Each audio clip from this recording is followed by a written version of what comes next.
ரோட்டுல நின்றால் அப்படி ரோட்டுல தான் நிக்கோணமாக இருந்தால் உங்களோட பார்வையை நீங்கள் தாழ்த்தி கொள்ளணும். இளைஞர்கள் ரோட்டுல நிக்கிறதே பாக்குறதுக்கு தான். அல்லாஹ் அருள் செய்தவர்களை தவிர எல்லாரையும் சொல்லல.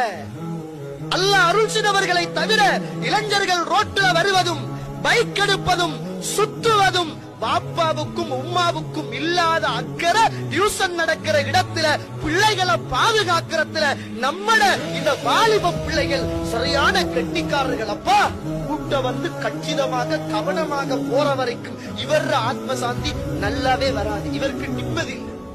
எப்ப அந்த பிள்ளை வீட்டுக்குள்ள கால் எடுத்து கேட்ட லொக் பண்ணி போனா சரியான மனசுக்கு திருப்தி. ரசூலுல்லாஹ் சொல்றாங்க, ரோட்டுல நிக்கோடும் என்றால் பார்வைகளை தாழ்த்தி கொள்ளுங்கள்.